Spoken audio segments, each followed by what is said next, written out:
Polynomial pictures എന്ന പാഠഭാഗത്തിലെ 221 പേജിലെ രണ്ടാമത്തെ ക്വസ്റ്റ്യനാണ് നമ്മളിവിടെ ചെയ്യാൻ പോകുന്നത്. നമുക്ക് ആദ്യം തന്നെ വാല്യൂസ് എഴുതാം. 0, 4, 1, 0, 2, 0. സെക്കൻഡ് ഡിഗ്രി പോളിനോമിയൽ കാണാനുള്ള ഇക്വേഷനാണ് ax² + bx + c. ആദ്യം തന്നെ നമുക്ക് p(0) = 4 കാണാം. p(0) = a × 0² + b × 0 + c = 4. 0 + 0 + c = 4. c = 4. ഇനി p(1). p(1) = a × 1² + b × 1 + c = 0. a + b + 4 = 0. a + b = -4 + 0. Equal സൈൻ്റെ അപ്പുറത്ത് പോസിറ്റീവ് നമ്പർ പോകുമ്പോൾ അത് നെഗറ്റീവായി മാറും.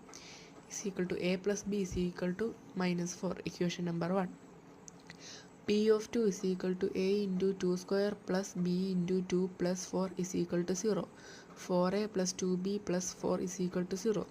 4a + 2b = -4 + 0. 4a + 2b = -4.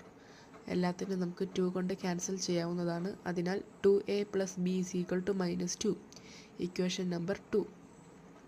Equation number 2 minus equation number 1. a = +2. So 2 + b = -4. b = -4 - 2 = -6. p of x = 2x² + -6 + 4.